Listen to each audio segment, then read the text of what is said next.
Hola, soy Paola y quiero darte la bienvenida a un nuevo episodio de ADN Sostenible.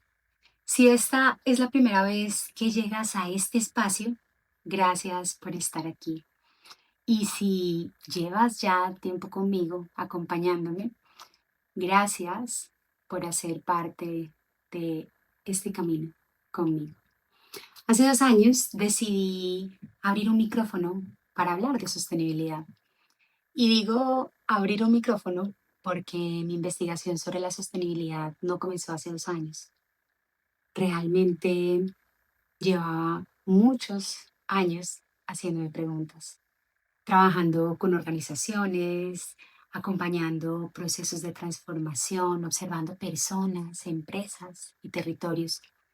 Lo que comenzó hace 2 años fue otra cosa. Fue mi decisión de ponerle voz a una forma distinta de entender la sostenibilidad, porque había algo que me inquietaba profundamente. Sentía que las conversaciones que teníamos sobre sostenibilidad eran necesarias, pero estaban incompletas. Y esa sensación no dejaba de crecer. Cuando hablamos de sostenibilidad, casi siempre hablamos del planeta, del cambio climático, de residuos, de economía circular, de indicadores. Y por supuesto, todo eso sigue siendo fundamental. He dedicado, de hecho, gran parte de mi vida profesional a trabajar en esos temas y sigo creyendo en su total importancia. Pero había una pregunta que no dejaba de perseguirme y es, ¿cómo pretendemos construir organizaciones sostenibles si quienes las lideran viven agotados? ¿Cómo esperamos transformar sistemas si las personas que hacen parte de ellos están desconectadas de sí mismas? ¿O cómo aspiramos a cuidar el planeta si no sabemos cuidar nuestra propia energía?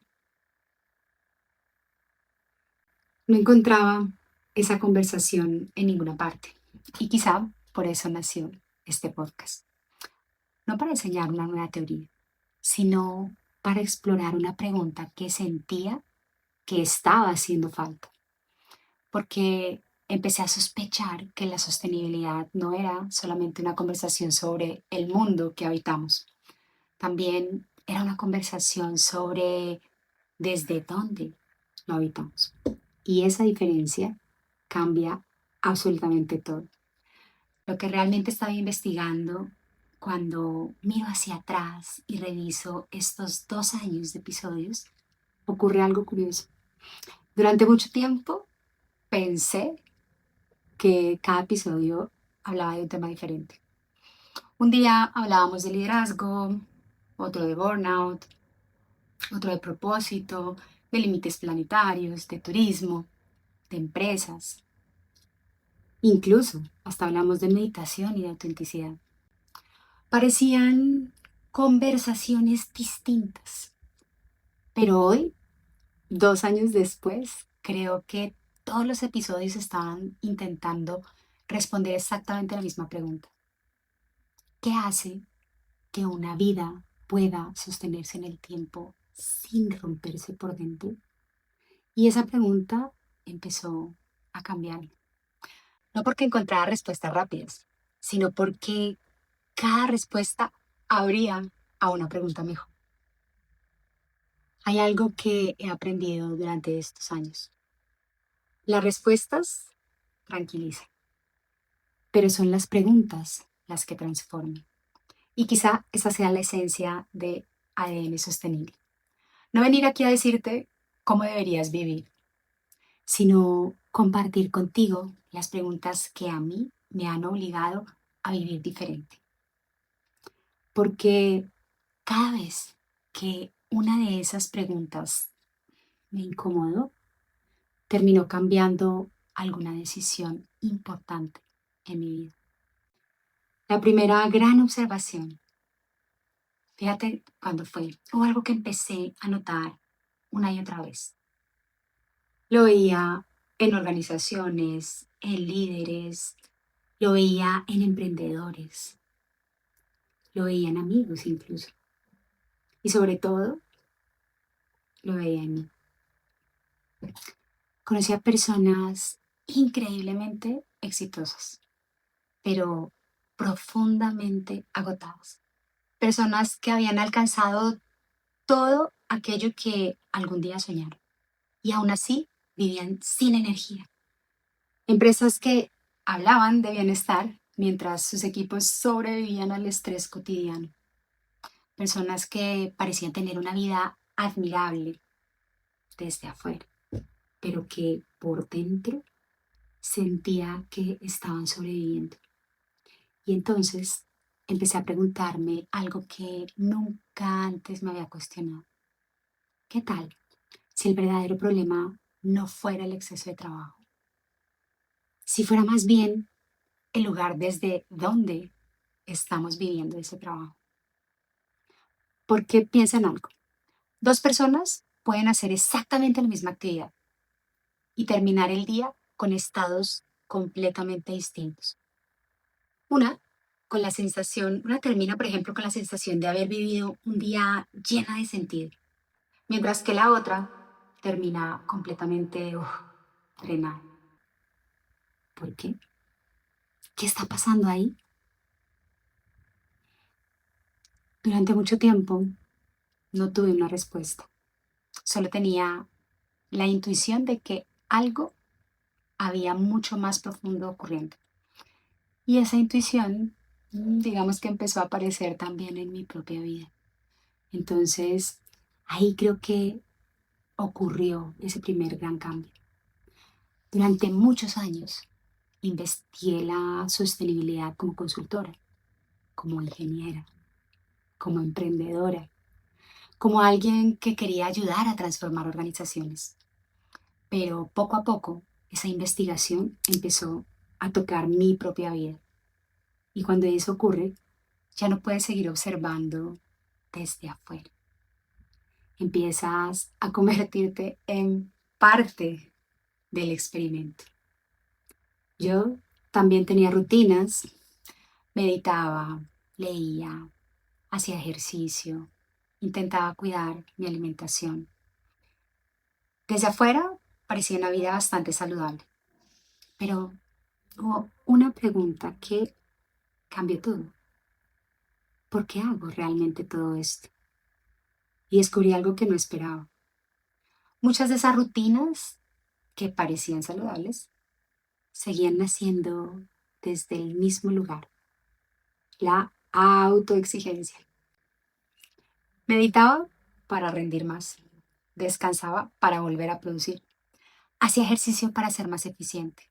Incluso el bienestar se había convertido en otra forma de productividad. Y cuando vi eso fue como que entendí que el problema nunca había sido la rutina. El problema era la intención que sostenía esa rutina. Fuerte, ¿no? Así que fue la primera vez que entendí que uno puede hacer exactamente lo mismo y sin embargo estar viviendo una realidad completamente distinta. En ese momento todavía no hablaba ni de presupuesto energético, ni de mitocondrias, ni de señal y ruido, ni conocía el trabajo de Martín Picard. Solo tenía una intuición, la intuición de que la sostenibilidad no empezaba en las acciones, empezaba mucho antes. Por eso, intuitivamente, empecé a abanderar el término de la sostenibilidad del ser. Empezaba en ese estado desde el que nacen esas acciones. Y esa intuición me invitó a seguir investigando. Hasta que hace unas pocas semanas escuché una idea que, wow, empezó como a encajar todas las piezas que llevaba como años intentando comprender. Y ahí, créanme que comenzó otra etapa de la historia. Así que vamos para allá. Les voy a ir contando así charladito. Hace unas semanas escuché una entrevista que honestamente pensé que iba a ser una conversación más sobre salud. Ustedes saben que a mí me encanta todo este tema. Pero era una entrevista con el doctor Martin Picard, que es un investigador de la Universidad de Columbia. Su campo de estudio son las mitocondrias. Y aunque seguramente todos hemos escuchado ese nombre alguna vez en el colegio, creo que pocas veces nos detenemos a pensar en lo que realmente significa. Porque solemos decir que sí, las mitocondrias son las fábricas de energía de nuestras células. Pero esa definición, aunque es cierta, también es insuficiente. Mientras escuchaba la entrevista, entendí algo que cambió por completo la forma en la que veía muchas conversaciones que había tenido en este podcast. No estamos hablando solamente de producir energía, estamos hablando de cómo administramos la vida. Y ahí apareció una idea que me dejó pensando durante días. Mira que Martín Picard explica que cuando un cuerpo funciona con presupuesto energético, no disponemos de energía infinita. Cada pensamiento, cada emoción, cada decisión, cada respuesta al estrés, cada proceso de reparación en el cuerpo, cada aprendizaje, todo requiere energía. Y eso significa que la pregunta importante no es únicamente cuánta energía producimos, sino que también es en qué la estamos gastando. Y aquí hay un número que no puedo soltar. Picard explicaba que el cuerpo, bajo un estrés sostenido, puede llegar a gastar hasta un 60% más de energía. No por el estrés en sí, sino por la respuesta que el cuerpo monta para defenderse de él. Sí, 60%. No es una metáfora de agotamiento, es un costo real, medible, que sale de algún presupuesto, el mismo que necesitarías para reparar tu cuerpo, para pensar con claridad, para sostener una relación. Cuando escuché esa idea pensé inmediatamente en algo que llevo años observando. Muchas personas creen que están cansadas porque trabajan demasiado. Pero ¿qué pasa si parte del agotamiento no viniera solamente de lo que hacemos? ¿Qué tal si también viniera de sostener esos estados internos que consumen una gran cantidad de energía? Por ejemplo, la preocupación constante, la necesidad de demostrar algo, la comparación permanente, el miedo a decepcionar, la culpa por descansar. ¿Qué me dicen de esa? La presión por cumplir expectativas que ni siquiera elegimos nosotros. Todo eso también consume energía y quizá mucha más de la que imaginamos. La diferencia entre vivir reaccionando o vivir eligiendo es inmensa. Hubo otro momento de la entrevista que me hizo detener ese audio. Hablaron de algo que me llamó profundamente la atención. Nuestro cerebro está recibiendo miles de señales todo el tiempo. Algunas son realmente importantes. Otras son simplemente ruido. Y una de las funciones más extraordinarias del cerebro es aprender a distinguir entre ambas. Cuando escuché eso, pensé inmediatamente en nuestra vida cotidiana. ¿Cuántas de las cosas que hoy elegimos y sentimos urgentes son realmente importantes? ¿Cuántas decisiones que tomamos, por ejemplo, responden a un propósito? ¿Y cuántas simplemente son una reacción al ruido? El ruido puede tomar muchas formas.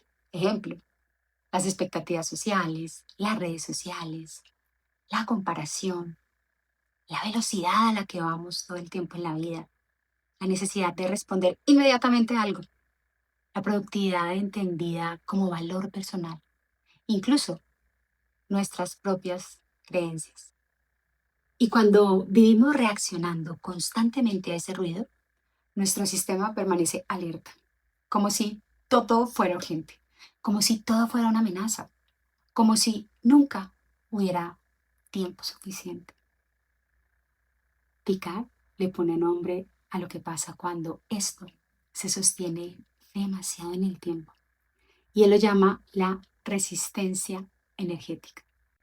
Y es ese desajuste, como ese desajuste entre lo que tu cuerpo necesita y lo que tus mitocondrias logran entregarle. Y según él, ahí está la raíz común de cosas que solemos tratar por separado, como la fatiga crónica, el envejecimiento acelerado, incluso ciertas formas de depresión. No es que estés fallando en distintos frentes, es que muchas veces el mismo desajuste apareciendo, está ese mismo desajuste apareciendo de formas distintas. Y hay un hallazgo que es el más citado de toda la entrevista. Él documentó casos, por ejemplo, donde el cabello recupera su color, es decir, las canas, en cuestión de días, cuando se resuelve un episodio de estrés o psicológico que fue agudo. Y bueno, quiero ser precisa con esto porque no es magia ni es automático, es un hallazgo puntual que depende del contexto de cada persona. Pero fíjense lo importante, lo que sí prueba sin ambigüedad es algo con lo que vale la pena sentarnos. Tu cuerpo no solo reacciona a lo que vives, lo registra, guarda una cuenta, ¿sí? Entonces comprendí algo que siento que es muy revelador. Tal vez la sostenibilidad también consiste en aprender a distinguir esa señal del ruido. Porque cuando dejamos de reaccionar a todo, podemos empezar a elegir conscientemente aquello a lo que queremos entregar nuestra energía. Entonces entendí mis propias rutinas y aquí muchas piezas empezaron a encajar. Durante mucho tiempo pensé que había cambiado mis hábitos, pero ahora entendía que el cambio había sido mucho más profundo. Las rutinas seguían siendo prácticamente las mismas. Yo sigo meditando, sigo bailando, sigo caminando, sigo escribiendo, sigo haciendo todas esas cosas que me gustan. Lo que cambió fue la pregunta que la sostiene. Antes me preguntaba, ¿qué tengo que hacer mejor para rendir mejor? Hoy la pregunta es otra. Hoy me pregunto, ¿qué necesito hacer para habitar mejor este día? Y puede que parece que sea un cambio de palabras, pero fíjate que no lo es. Porque cuando una pregunta, la primera nace desde la productividad, fíjate. La otra nace desde el cuidado. Una busca como exprimir más energía. La otra, en cambio, busca administrar la que ya tienes de forma inteligente. Así que entendí por qué hoy disfruto más esas prácticas que muchas veces antes veía como obligaciones. Ya no medito para ser más eficiente. Medito porque sé que esos minutos modifican el estado desde el que voy a pensar, desde el que voy a decidir, desde el que voy a relacionarme durante el resto del día. Ya no bailo únicamente porque me gusta. Obvio, sí, me fascina, pero bailo porque entiendo que mi cuerpo también necesita recordar cómo se siente esa alegría.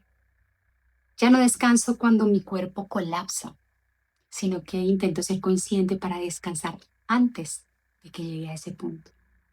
Porque entendí que el descanso no era una recompensa, es parte del proceso de sostener tu vida. Así que la pregunta cambió de lugar.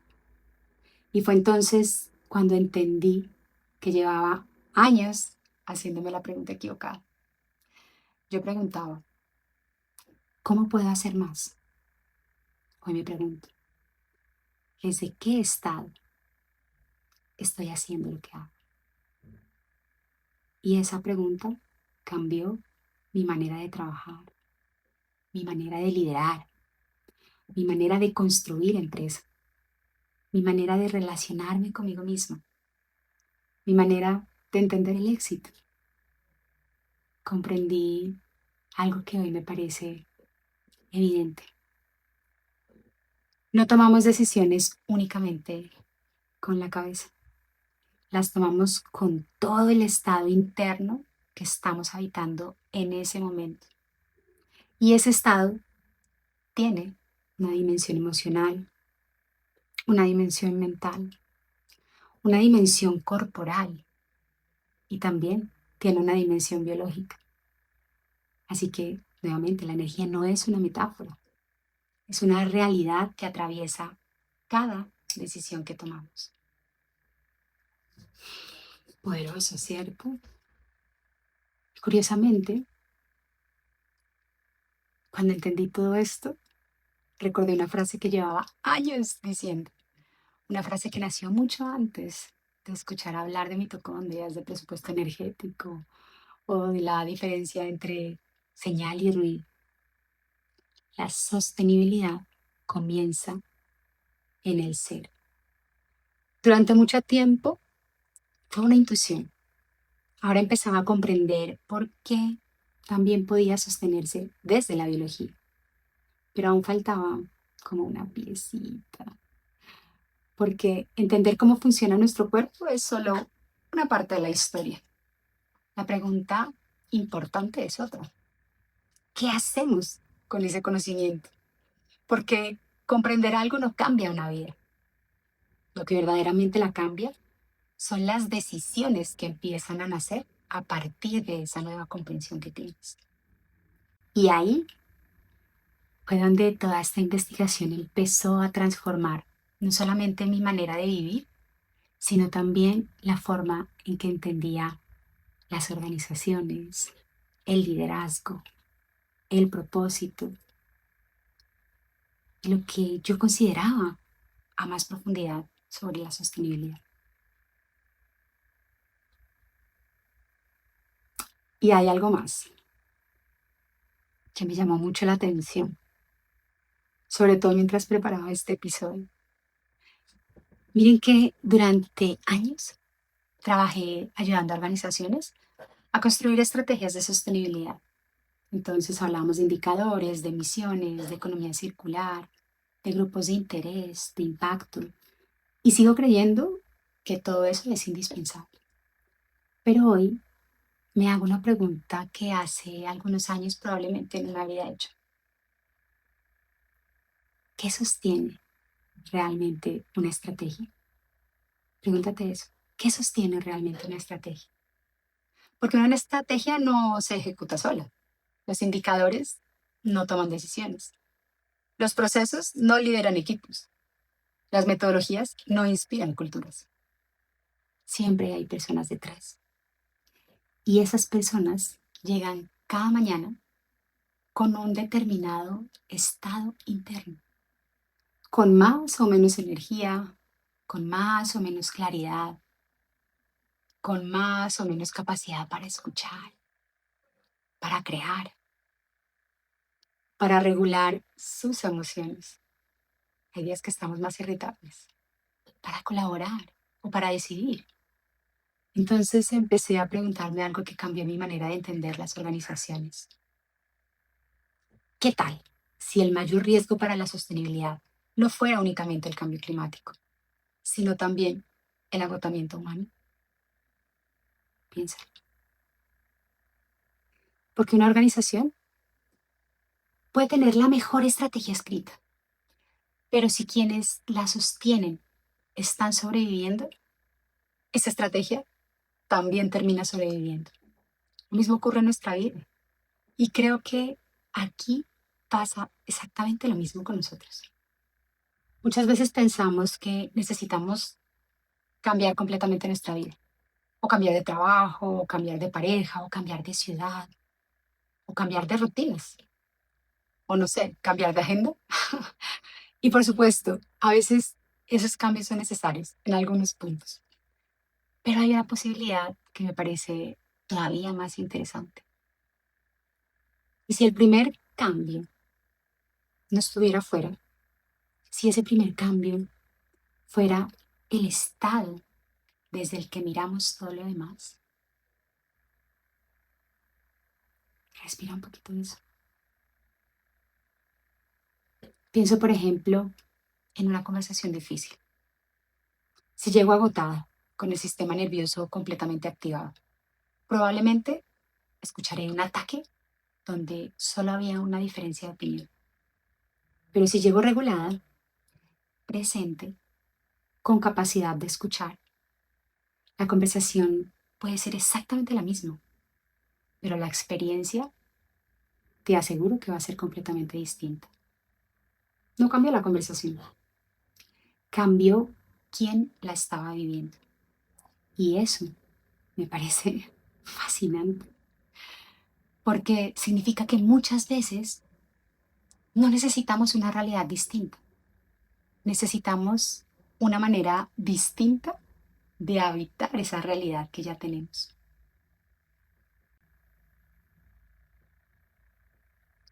Mucho tiempo utilicé una frase que seguramente muchos me han escuchado repetir. Nuevamente, la sostenibilidad comienza en el ser. Yo estaba convencida que lo decía porque lo miraba. Veía que cuando una persona recuperaba su autenticidad, cambiaba sus decisiones. Cuando un líder aprendía a escucharse, cambiaba la forma de liderar. Cuando alguien dejaba de vivir desde el miedo, también cambiaban sus relaciones. Pero ahora creo que puedo decirlo con más precisión.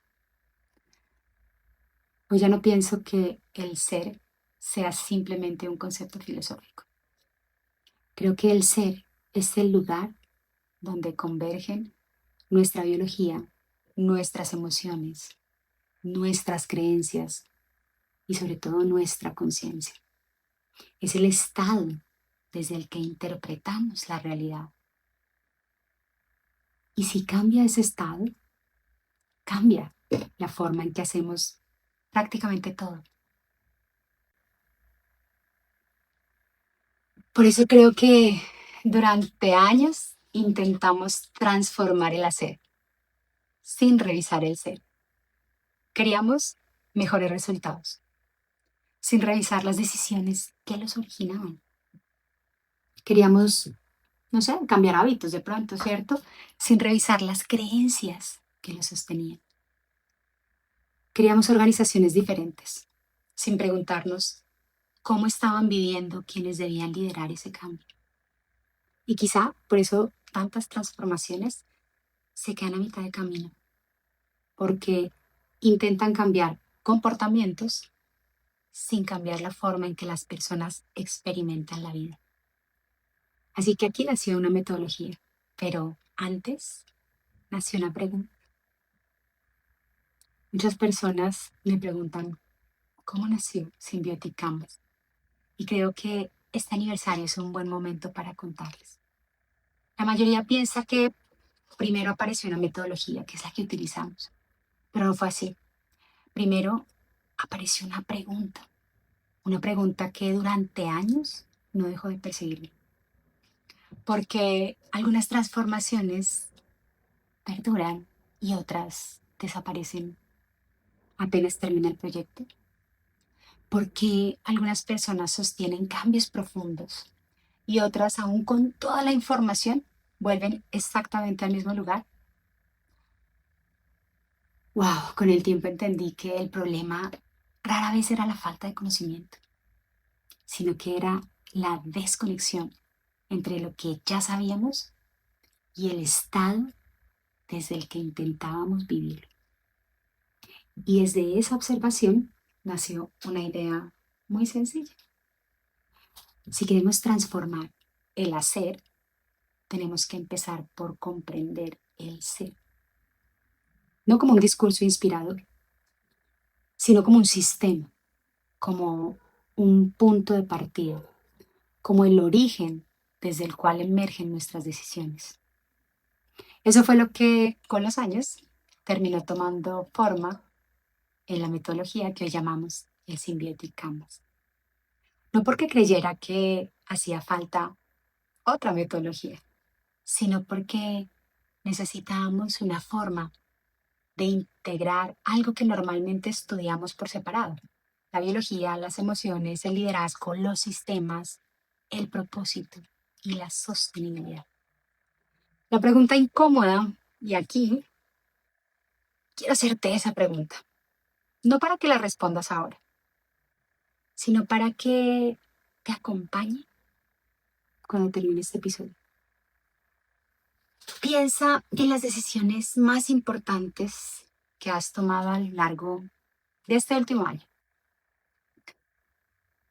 Las relaciones con tu trabajo, tu salud, tu familia, tu tiempo, tus relaciones en general. ¿Cuántas de esas decisiones nacieron realmente de lo que era importante para ti? ¿Y cuántas nacieron del ruido? Es decir, del miedo, de la comparación, de la culpa, de la necesidad de cumplir expectativas, de la idea de éxito que alguien más definió. Porque quizá la pregunta no sea si estás viviendo la vida correcta. Quizás la pregunta sea mucho más profunda. ¿Desde dónde estás viviendo? ¿Desde dónde estás viviendo esa vida? Y aquí es donde viene la verdad detrás del cansancio.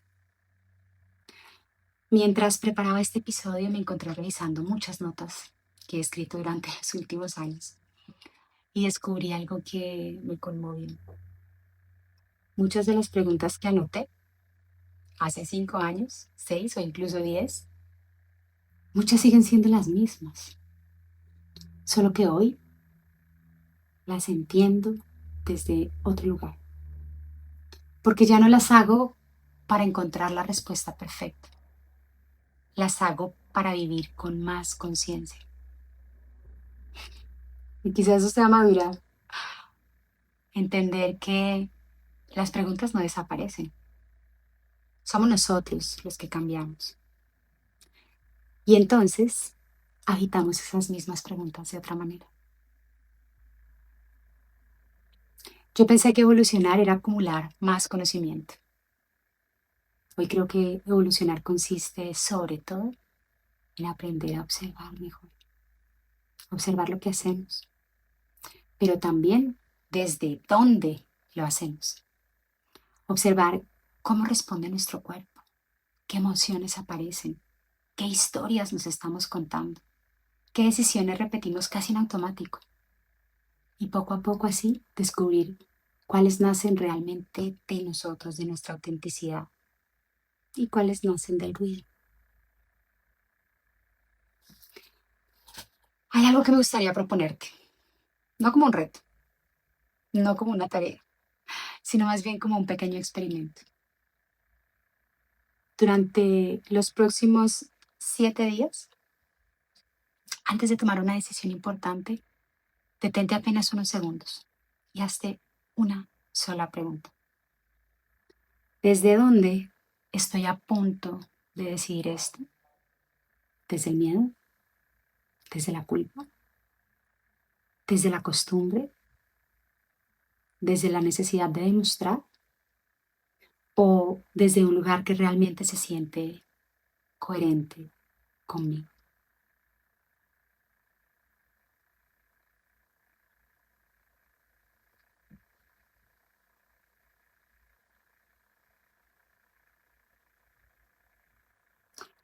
Déjala incomodarte esa pregunta, no la resuelvas de inmediato, pero tampoco la archives como una reflexión bonita para el fin de semana. Porque muchas veces creemos que necesitamos cambiar la decisión, cuando lo primero que necesitamos es dejar de mentirnos sobre por qué tomamos esas decisiones. Y si haces este ejercicio con honestidad, tal vez descubras algo que para mí tomó años comprender. Que muchas veces no estamos agotados únicamente por todo lo que hacemos. Estamos agotados por el lugar interno desde el que llevamos demasiado tiempo haciéndolo. Lo que espero que quede después de este episodio, esa reflexión. Si has llegado hasta aquí, probablemente ya entendiste que este no era un episodio sobre mitocondrias o sobre sostenibilidad.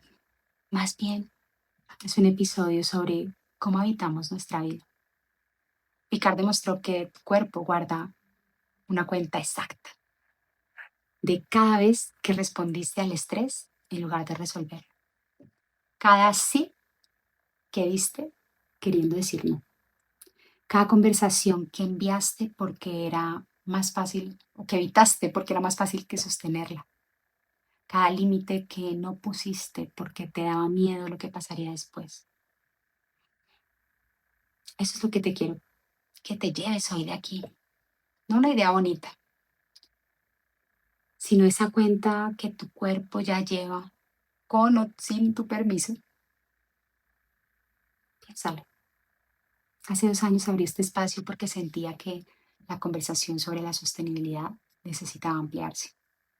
Hoy tengo más preguntas que cuando empecé y eso extrañamente me da paz porque no necesito tener todas las respuestas para seguir investigando, solo el valor de seguir compartiéndolas. Gracias por compartir este tiempo conmigo.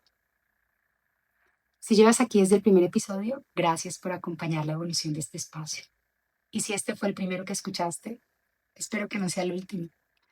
Y si alguna de las ideas que compartimos hoy resonó contigo, en la descripción del episodio encontrarás el Symbiotic Canvas y también ADN Salud desde el Alma. 2 formas de seguir esta misma pregunta.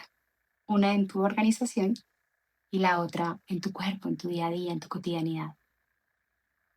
Yo soy Paula, hoy esto es ADN Sostenible. Gracias por estar aquí.